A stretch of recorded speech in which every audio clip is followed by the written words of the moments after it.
Hey guys, today we are going to continue with our lesson on electron configuration. And so I need you to get your periodic table out that you marked up on the last lesson. And I need you to get out your sheet of paper with your notes because that's where we're going to put our examples at. Okay, so go ahead and get that out and let's get started. So previously we marked up our periodic table to look like this. And we did the example on carbon, and unfortunately I had started an example for sulfur, but we didn't quite get that finished. So I'm going to start with sulfur and then we're going to move on from there.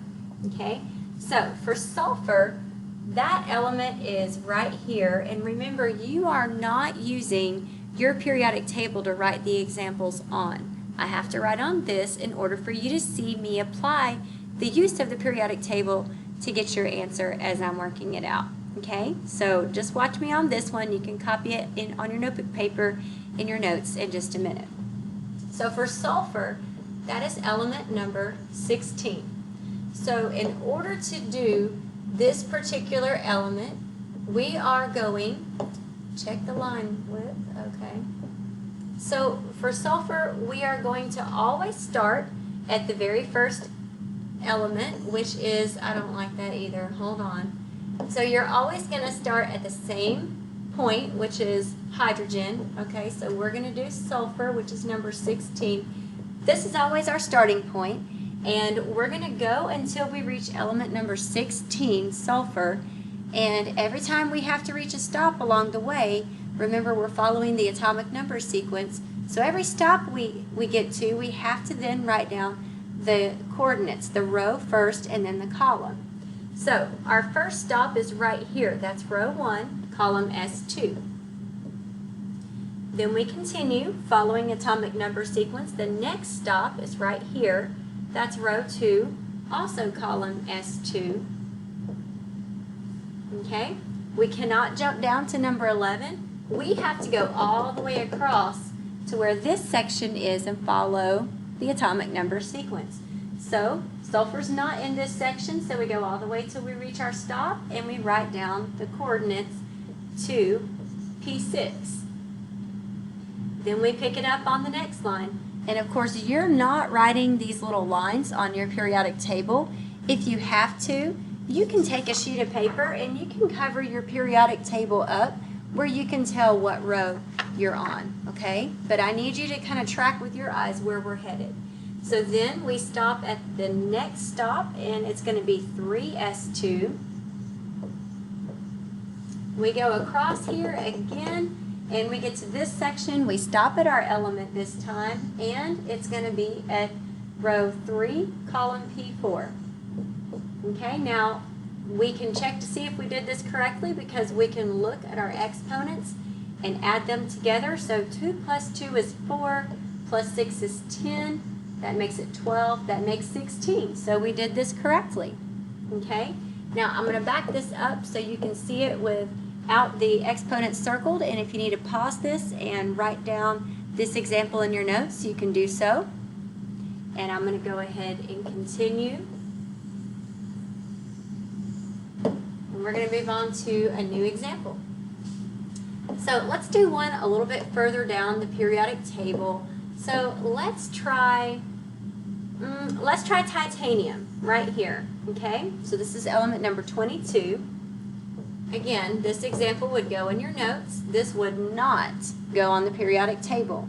I'm trying to make it really clear because too often people just have one sheet of paper out and they just want to use that. But I need you to understand this goes in your notes. Do not write examples on your periodic table. All right, so let's get started.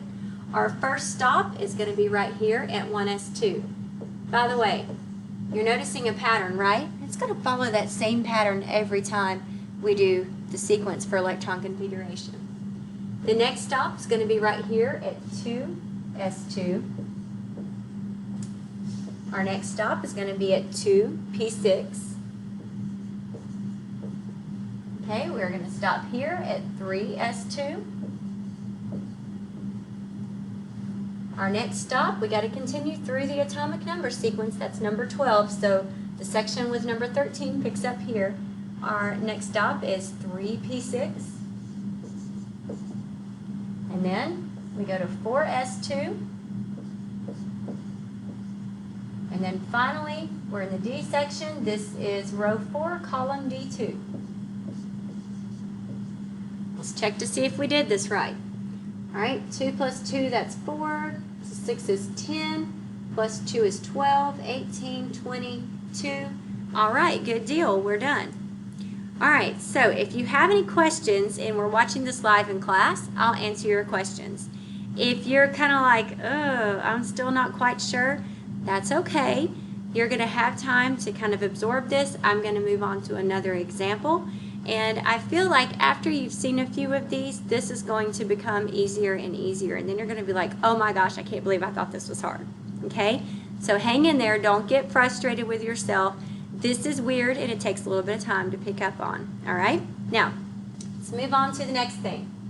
All right, so this is titanium. All right? I want you to notice that we have exponents and we have little coefficients, the number in front of the S2. So I'm now going to explain what the configuration really means, okay?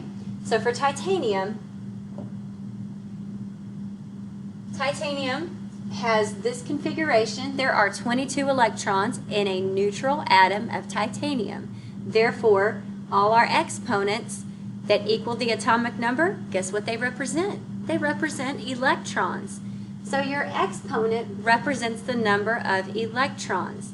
Now, these letters here, there's S, P, D, and F.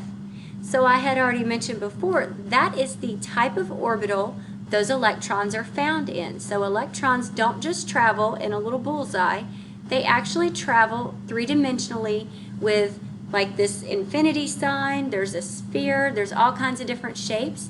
Those shapes are corresponding to the type of orbital, S, P, D, or F. Okay? So this letter tells us what type of orbital it is. And then the coefficient, which for right now we've been told that's just our row number. Well, the coefficient is actually more complicated than that.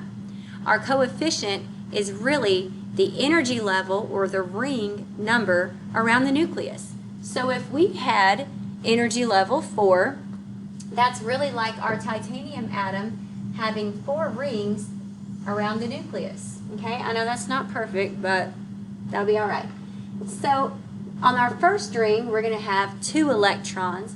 Our second ring would have a total of 8 electrons. Some are in an s orbital, some are in a p orbital. Our third ring would have 8 electrons, and then we'd have our fourth ring. Okay, so all this is good, but why am I explaining this? We've got to do some other examples. Well, I need y'all to now know that the real reason why we numbered all of these sections, the S and the P section, really has to do with the fact that these are the energy levels of the electrons. So I got to throw a little wrench in things. I'm going to erase this. I now have to tell you that it's not that I lied. I just didn't tell you the entire truth yet. Okay? There is a difference, and I know, you know, if your parents are like teaching you that a half truth is a whole lie. I mean, yes, that's true. But for this, I now have to explain that we're going to need to number the D section and the F section. We just hadn't done it yet because it doesn't quite make sense. They don't quite correspond to the row numbers as I initially told y'all. Okay? They really correspond to the energy level or the ring number around the nucleus.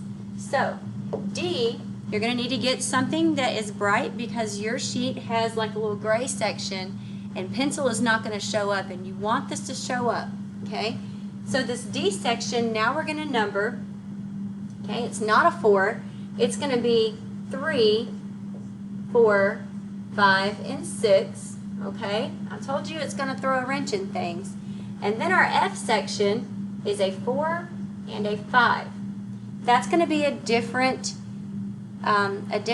lesson when I go over that. But for right now, that's what we're going to do, okay?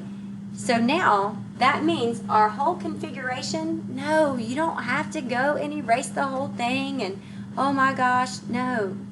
Calm down, Karen. calm down.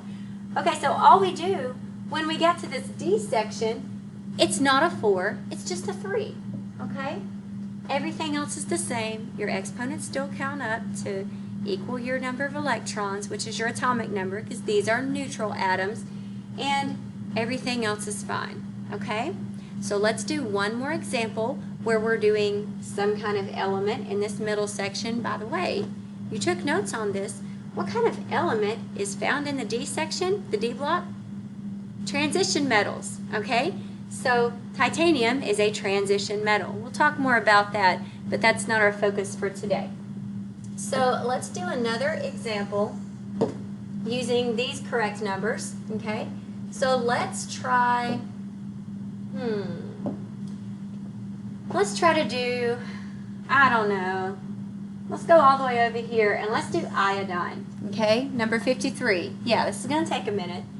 But iodine, which is number 53, we're going to do its entire configuration. I'm now not going to draw all these lines because I think you have picked up enough on what to do to where I don't have to draw the lines so you can track this. So we're going to start out. Our first stop is always, unless we're hydrogen, is always going to be 1s2. Okay? The next stop is 2s2. I should have said, try to pause and see if you can do this without me first. Okay, so pause the video and then watch it and see if you get the same answer. Okay? All right, so after 2s2, our next stop is 2p6. Most common mistake is that someone wants to just say, oh, now it's 3s2. No, it's not going to add up to the right exponents. You'll know you missed a section that way if you check yourself. So after 2p6, it's going to go to 3s2.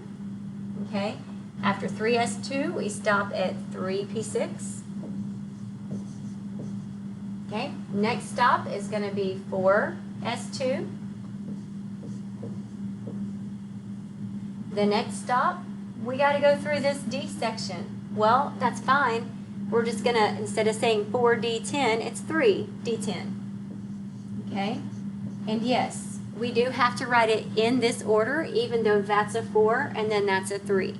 It has to go in the same sequence as the atomic numbers, or else we've made a major mistake, okay? This is the order in which our orbitals get filled up with these electrons, okay? So moving on, after 3d10, we're right here. So now it's going to be 4p6. We've got one more row. I've kind of run out of room, so I'm just going to write it down here. Perfectly fine. Our next stop is 5s2, and then 4d10. And then our last stop is right here at iodine, so it's going to be 5p5. And if I add up my exponents, let's see. So we've got 4, 10, 12, 18, 20, 36, 38, 48, 49, 50, 53. And that's our atomic number. Okay, so the only other mistake we can make is not using these numbers. But again, if you've marked up your periodic table and you're using it, it's foolproof. Okay, that's it, guys.